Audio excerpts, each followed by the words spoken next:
What's good, YouTube? Welcome back to MKE MANIACI, and today we got the Tap Out Corner YouTube channel with revealing WWE secrets for 20 minutes, man. Now listen, we know the world of professional wrestling, you know, it may be predetermined, man, but the bumps, the hits, they real, injuries are real, and it takes incredible athleticism to do what these men and women do.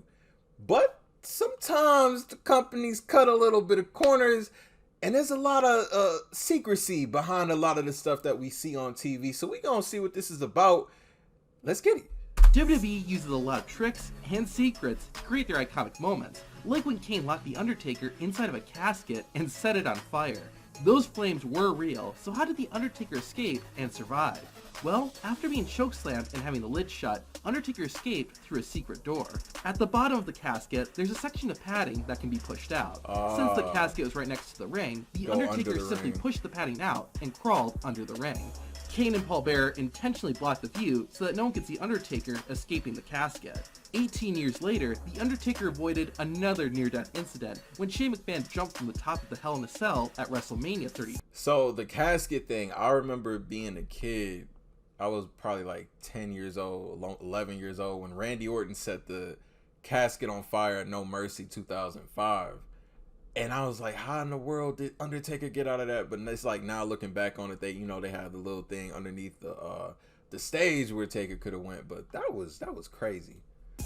We saw how the dead man survived, but how did Shane avoid killing himself? Well, there's actually an airbag hidden underneath the announcer's table. How do you see this? Shane avoid killing himself. Well, there's actually an airbag hidden underneath the announcer's table. You can see the bag deflating after McMahon hits the floor. This moment still had to hurt, but at least there was some cushioning. A less painful moment was when Kurt Angle sprayed Stone Cold and an army of wrestlers with milk. You might not believe this, but the entire thing is a lie. Sort of. That is not milk that Kurt Angle is spraying everyone with. Since the arena and all the wrestlers would smell really bad due to the milk spoiling, WWE instead had Kurt Angle spray water. To make it look like the Olympic gold medalist was using milk, they added white coloring to the water. While the milk that came out of the hose was not real, the milk Kurt Angle drank at the end was, which created a problem. The milk stained Angle's shoes, and when he flew on a plane the next day, he smelled awful. There's only ever been 5 buried alive matches in WWE history, but when they do happen, it's pretty special. A wrestler wins when they bury their opponent inside a grave. No wrestler has ever actually died because of this match, so what's the secret? The first trick is that the grave is always built on what's supposed to look like a hill. This is what allows the grave to be very deep. Speaking of which, while the sides of the grave look like dirt, they're actually just fabric. When the wrestler falls into the grave, he'll pull back the fabric and go inside a small hidden room built into the side. I remember this show. It used to be a show that came on like 2008, where it was like I can't remember the name of it, man, but it was like it was this guy, but he would like show all the secrets behind wrestling, and honestly I didn't want to believe any of it. I'm like, nah, that wouldn't do that, but it makes sense though. I wish WWE would do another buried alive match. The wrestler falls into the grave, he'll pull back the fabric and go inside a small hidden room built into the side of the grave. The wrestler's opponent will usually do something dramatic to give the wrestler who's getting buried enough time to get into the hidden room before the dirt fills the grave. The room is just big enough for the wrestler to stand up and move around in.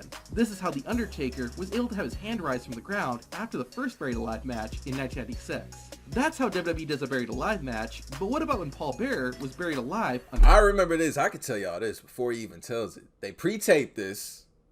The day, I think this was Great American Bash 2004. Concrete. You might be surprised, but that was mostly real concrete. However, there was some oatmeal mixed in to give it texture. How WWE pulled off the stunt was, before the show started and before fans were at the arena, WWE filmed Paul Bearer sitting in the tank as they filmed it. Then, during the broadcast, WWE would play these pre-recorded clips to make it look like Paul Bearer was there live and the tank was getting filled. Now, during the actual show, there was someone in the tank, but that was a professional stunt person who was pretending to be Paul Bearer. In order to make it believable, the camera crew had to avoid showing a clear shot of the tank, since fans would have been able to tell that Paul Bearer wasn't actually in there. Okay, this one may not be— I didn't know that wasn't Paul Bearer. Like, I heard it, they pre-taped it, but that's okay. But okay, at this time though, like how could fans in the front row not notice that though? Bearer. In order to make it believable, the camera crew had to avoid showing a clear shot of the tank, since fans would have been able to tell that Paul Bearer wasn't actually in there. Okay, this one may not be an iconic moment, but it was memorable. On Raw, Triple H attacked Stone Cold Steve Austin backstage. It was actually a pretty stupid move, as Stone Cold not only got the upper hand, but he locked Triple H in a room with a rattlesnake. That was a real rattlesnake that Triple H was next to, but he wasn't in any danger, keeping both the game and the rattlesnake safe. One of the most shocking and infamous moments in WWE history is when Vince McMahon's limo blew up with him inside of it. I'm actually intrigued by this one. I remember when this happened. This was the week before, you know, the tragedy. You know, the storyline was supposed to come out of this was, you know, Vince's brother coming in or whatever. But man, I don't like the way they made this look was like too real. I thought Vince was actually dead. As you might guess, WWE pulled the stunt off by pre-recording the explosion. But do you know exactly when the moment goes from live to pre-recorded footage? It happens right after the camera changes from behind Vince McMahon to a wide angle of him entering the limo. WWE did a pretty good job, but you can see in the live shot that there are 2 trailers behind the fence and only one when the limo explodes. Also, the fence changes a bit between the 2 angles, and there's also a tree that wasn't there before. Now, to perform the stunt safely, after McMahon entered the limo, the camera stayed completely still. McMahon then left the vehicle, and once everyone was safe, the explosions went off. WWE cut the footage, so it looked like the explosion happened as soon as Vince shut the door. Something else worth mentioning is that for a single frame, you can see part of the device where the explosion came from. One of WWE's most... Oh, man. It's like, it's bringing flashbacks, though. It's bringing flashbacks, man. Summer 07. That was just... Yeah, that was, I think that was like the craziest thing I ever seen, you know, growing up watching wrestling, man, was the limo explode. That for a single frame, you can see part of the device where the explosion came They edited it really good. One of WWE's most disturbing moments was when Diesel saw himself inside a casket. Whoever's inside looks exactly like Diesel, so how did WWE make it look so real?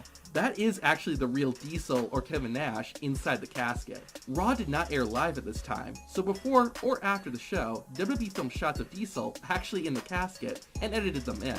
The shots were tight enough so that you couldn't tell that they were filmed at a different time. Now we also see shots with both Diesel and his body in the casket. For that, WWE had a dummy that they dressed up to look like Diesel, and since the camera was far enough away, fans couldn't tell. The Undertaker is cool for a lot of reasons. One of them is because of all the supernatural stuff he can do. How the Undertaker's tricks are performed have been mainly kept a secret, but thanks to some fans, the truth was revealed. For example, the Undertaker suddenly appearing in the ring after the lights go out has been exposed. Several fan cameras have captured the Undertaker rolling in and from under the ring when the arena goes black. Other videos have not only shown the Undertaker getting into the ring, but production staff helping him by handing the dead man his hat. Of course, this isn't earth-shattering news, but it does make Undertaker suddenly appearing in the ring look a little less scary when you see how it's done. Yeah. When wrestlers bleed in WWE, it's usually real blood. Although, that's not always true. Back in 2016, Triple H attacked Roman Reigns on Raw. The beating was so brutal that it busted open Roman Reigns' head. However, thanks to footage filmed by a fan, we can see how it actually happened. After Triple H slammed Rowan's head into the announcer's table, and while the cameras were off him, Byron Saxton handed the big dog a blood capsule. Then when the gang came back, Reigns had blood on his head, appearing as if he had been cut open. It's no surprise that one of the ways WWE... I mean, you know, I guess, you know, this new age of time in WWE, you know, you can't really blade, like, you know, Triple H and Flair, they used to blade. I think they bladed. I don't think anyone bladed more than Triple H and Flair, honestly. Makes things seem real is with clever camera tricks. Sometimes, WWE will cut to a different angle at the last second to make a move seem more impactful. However, thanks to one fan sitting in the front row, everyone was able to see one of their camera tricks firsthand. On Raw, Seth Rollins grabbed a chair and began hitting Drew McIntyre with it. Cell phone video from a fan in attendance caught the cameraman squatting down and up. Of course, this was to shake the camera, so that every time the chair connected with Drew's back, it seemed more brutal. Pretty much. I mean, and you know, even going to a WWE show live, you know, seeing some of the moves they do, It looks so weird seeing it because, you know, there's no special camera angles. You're just watching it live. So To all the fans we've talked about so far, only managed to expose one WWE trick.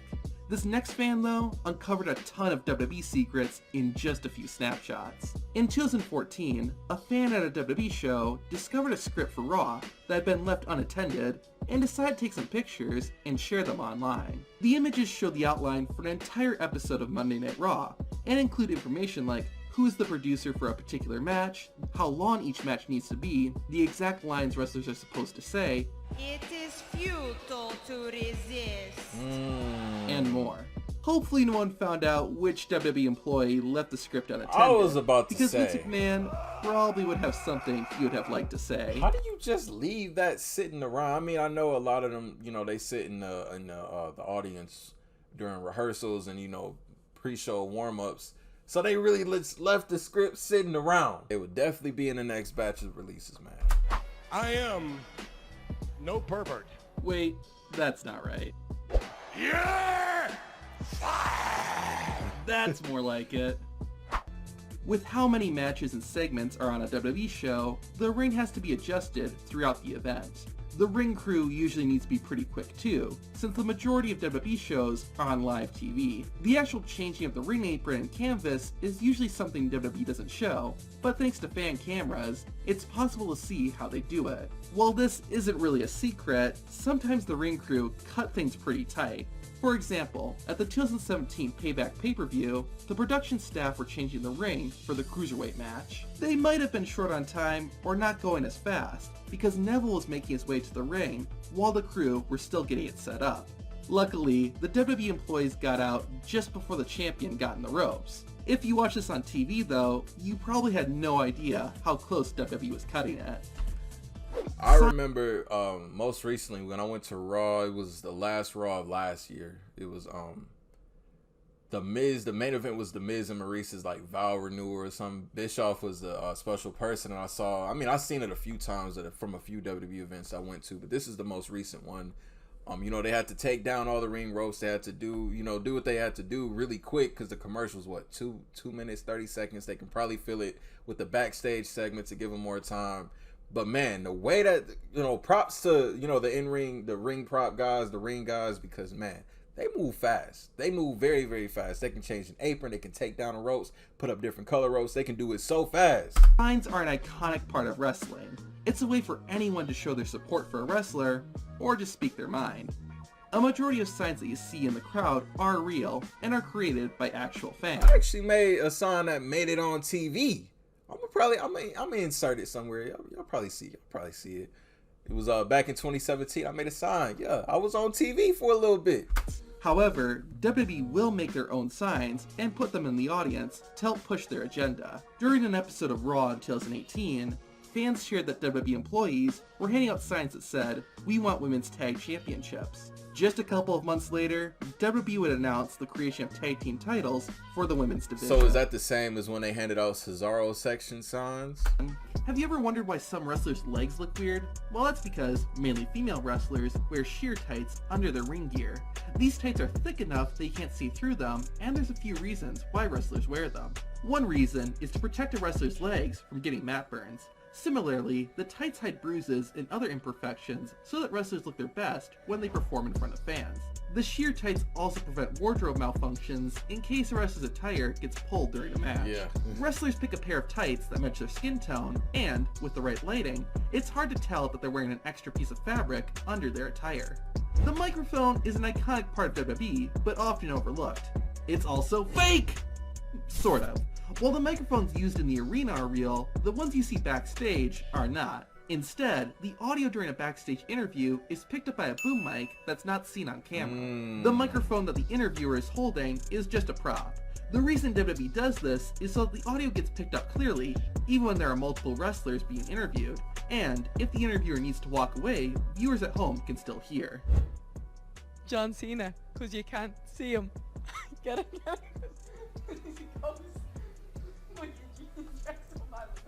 Well, there's cameras in here. It'd be kind of weird if there were cameras in the locker room if we didn't have an interview. All right, okay. No, actually, I'm getting pretty good at this whole interview show thing. I think they're gonna give me my own show on the WWE Network. One way to look like a cocky son of a gun is to Hey man, I never thought about it like that. I don't know why I always thought the mic was real. chew gum as you walk to the ring. Well, one way to look like a cocky son of a gun is to chew gum as you walk to the ring. While it looks cool, there's actually practical reasons why wrestlers do this. One is that chewing gum keeps saliva flowing in your mouth. This helps prevent wrestlers' mouths from getting dry so they can talk clearly with each other and plan out moves during the match. Additionally, wrestlers can also spit out the gum after getting hit by a big move Yeah, make to it make look seem like a tooth. or spit got knocked out of their mouth, Yeah. which makes the match seem even more brutal. Another thing wrestlers like to do before walking out is wet their hair. In addition to making wrestlers look cool, there are other reasons why WWE stars do this. Since wet hair is heavier than dry hair, it'll move and get whipped around when wrestlers get hit. This makes the moves look more impactful, which makes the match more enjoyable for fans. Makes Another sense. reason wrestlers wet their hair is to literally stay cool.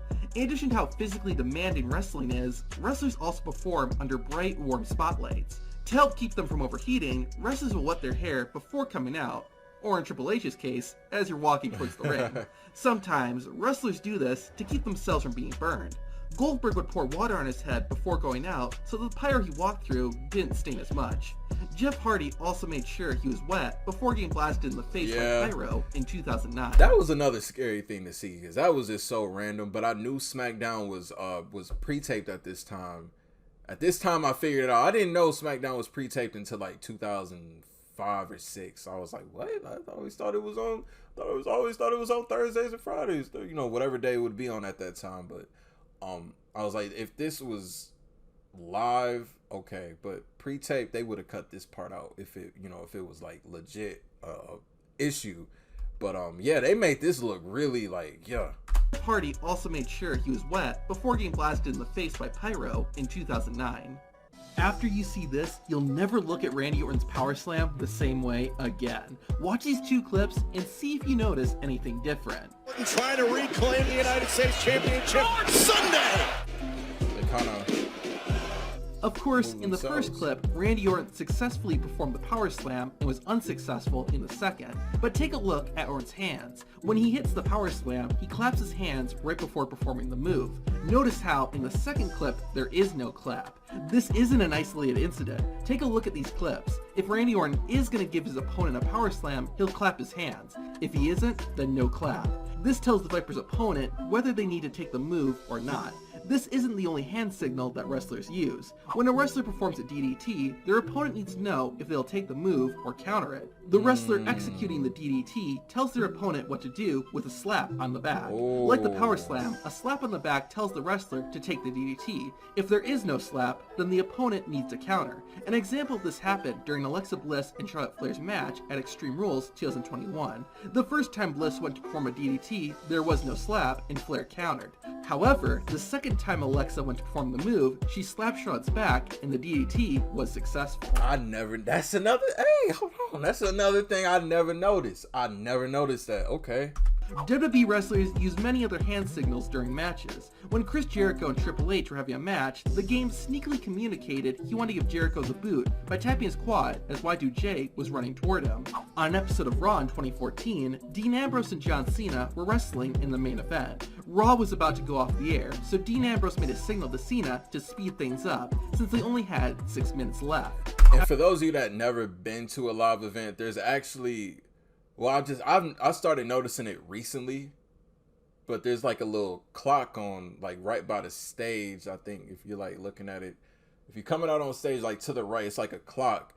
And I've always kind of, when it comes down to the main event, I know the ref, they have somebody in their ear like probably, got a couple minutes left, they probably communicate with the wrestlers in the ring to kind of speed it up. But there's also a clock out there, so they probably look over at it, every now and then, or maybe the ref reminds them.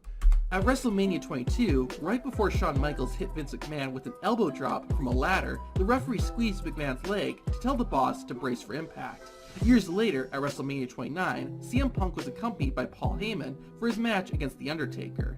During the fight, the dead man grabbed Heyman by the throat. Punk then attacked Taker with a clothesline to break it up. Since Undertaker had his back turned and couldn't see CM Punk, Paul Heyman squeezed Taker's shoulder, so he knew to turn around and take the clothesline. A common spot in They're actually real slick with this. tag team matches is where the legal wrestler is crawling on the mat and is trying to reach their partner to tag out. However, the legal wrestler usually can't see where their opponents are and won't know when precisely to tag out. To help them out, the wrestler on the ring apron will make a signal with their hand. If their palm is facing down, it tells the legal wrestler not to tag in. But when the palm faces up, that's the signal to make the tag. Now you won't see Another thing I didn't know. every WWE wrestler do this. The reason might be that not all wrestlers are trained the same way. Another reason is that some spots don't require precise timing, so there's no reason to make any signals. WWE referees also have their own secret hand signals. After a wrestler takes a big spot, like going through a table, the referee will check on them. While it looks like the ref is just talking to the wrestler, they're actually putting their hand in the wrestler's hand. If the wrestler squeezes the referee's hand, that means the wrestler is okay. After getting the squeeze, the referee will raise a closed fist. When Benoit hit that table, oh my god. I actually enjoyed the best of 7 series for the US title with Booker and Benoit. That was actually a pretty good series. To the air. This tells the backstage personnel that everything is okay. If the wrestler doesn't squeeze the referee's hand, the ref will make an X sign with both of their arms. If the injury is pretty obvious, the referee will just make the X sign without checking in with the wrestler. At the first Hell in a Cell pay-per-view, Randy Orton and John Cena faced off for the WWE Championship. The two had a solid match, but about midway into the contest, a WWE secret was accidentally exposed. Randy Orton hit John Cena with his vintage inverted headlock backbreaker, which caused a blade to fall onto the mat. And nope, that wasn't from Cena's Gillette sponsorship. This tiny razor is what a wrestler would use if they wanted to bleed during the match. The referee quickly picked up the blade, and the performance continued. Wow. Neither wrestler ended up bleeding during the match, but it's unknown if it was because Cena lost his blade. It could have been. I mean, this rivalry with Orton and Cena at this time, because they actually had a really good match at Bragging Rights right after this. It was that Iron Man match. But yeah, I think Cena was supposed to blade. The blade was lost, so they probably threw it out the window. It was like, hey, I mean, we in the PG era anyway. We probably don't need it. Hell in a Cell just has a habit of exposing secrets, even since the beginning. At the 1987 Bad Blood pay-per-view, Shawn Michaels and The Undertaker went face-to-face in the first ever Hell in a Cell match. Before the two stars made their entrances, Sergeant Slaughter, who was the on-screen commissioner, checked under the ring to make sure nobody was hiding underneath it. The camera went in for a close shot and accidentally revealed an amplifier. If you don't know, WWE places sound equipment under the ring, so that when a wrestler hits the mat, it sounds even more impressive. And his feet just hit the roof of the cage. Luckily for WWE, by the end of the match, everybody had forgotten about what they saw underneath the ring. Botch and Sin Cara go together like peanut butter and jelly, but the Faceless One is completely innocent when it comes to this mistake. When Sin Cara debuted in April 2011, he jumped into the ring and fought off Sheamus. Unfortunately, right before the luchador dove in, the cameraman accidentally revealed a bit too much and showed the trampoline Sin Cara jumped off of to make his entrance. The WWE camera crew got better at hiding this as Sin Cara continued to wrestle, but the masked wrestler's career didn't exactly start off on the right angle. I think when Unico took over as Sin Cara, I think, Sin Cara got a little more credit after that. I actually enjoyed Unico's character personally, but that's just a little side note. At WrestleMania 7, Jake the Snake Roberts took on the model Rick Martel in a blindfold match. Unfortunately, the illusion that both men were completely blind fell apart before the bell had even rung. While the referees were getting the blindfolds on each competitor, Jake pulled part of the cloth away, revealing two spots they could see from. It didn't help that the camera was pointed directly at him either. Everything else went smoothly, but that botch at the beginning didn't help anyone suspend their disbelief. This next one's a little different, but I think you'll enjoy it. Back in March of 2020, WWE held its first show in the Performance Center with no fans in attendance. Despite the lack I was so mad when this happened because I had tickets to SmackDown. This was the SmackDown that I had tickets for. And I was looking forward to it because I bought them months in advance. We was going to get hotels and have a whole little weekend down there. But, they canceled it. I was mad. I was very, very mad. They canceled it the day before. Literally the day before. Of crowd noise, everything was going fine until he went to a I remember this. break. Bayley and Sasha Banks were wrestling Alexa Bliss and Nikki Cross. And once it was time for an ad break, everyone decided to stop Just wrestling. stand around. After all, nobody was watching. Except that people were.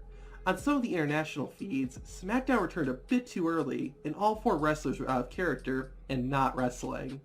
In the clip, the 4 women can be seen talking to each other, while the referee gets the ropes and the turnbuckles. It lasts for about a minute, and then they begin getting ready to start the match again. Being that this happened in 2020, it wasn't a huge deal, but imagine if something like this happened back in the 70s or 80s. Yeah. That would have been a pretty big secret that got exposed. The Hell in a Cell match between Seth Rollins and Edge was one of the best of the year. The rivalry had become incredibly heated, and the two went all out in their final match. Tons of weapons were used, including a wrench that Seth used to try and attack Edge's eye. After teaming with Bad Bunny at WrestleMania, Damian Priest went back to being solo and took on The Miz and John Morrison in a handicap match. At one point, Priest performed an awesome flip over the top rope and out of the ring. Unfortunately, Priest's leg accidentally hit John Morrison in the head. Right after the move, cameras caught John Morrison quietly telling Damian Priest everything was good, as well as Morrison giving his opponent a love pat before getting back into character and selling the move. In addition to playing their role in the match, WWE referees also handle most of the communication. If there's something that WWE producers and directors want the wrestlers to know, they'll tell the referee by talking to him or her through the referee's earpiece. An example of this was shown live on Raw. Elias and Jackson Riker were facing off in a Symphony of Destruction match. While fighting, Elias accidentally got busted open. WWE has a no-blood policy and likes to avoid it when they can. Especially Hope that no-blood policy is gone now that we going. I think SummerSlam's TV 14. I think it's going to be the first event in 14 years that's TV 14. during their PG shows. After Elias began to bleed, someone backstage told the referee to tell Elias to wipe off the blood, which Elias did immediately. This apparently wasn't communicated to the production crew, and the whole thing was shown on camera.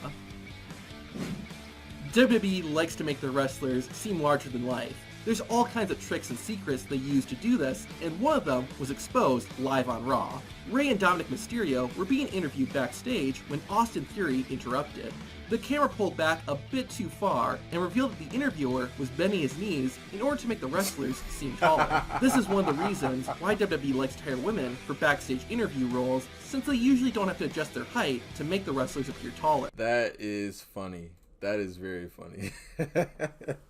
Man, revealing WWE secrets for 20 minutes, man. That was actually a really good video. I thought it was going to be clickbait, but it wasn't. Like, they actually hit they hit a lot of good points in this, a lot of stuff that I didn't know, some stuff that I did, but majority of it I did not know, honestly. Like, you really got to watch intently to catch a lot of this stuff, man. But shout out Tap Out Corner, revealing WWE secrets for 20 minutes. Link down below in the description for y'all to check this video out in its entirety with no interruptions. If you're new to the channel, want reaction videos to WWE wrestling content, hit that subscribe button for me. And until the next video, I will see you then. Thank you for watching MKE Maniaci. I'm out.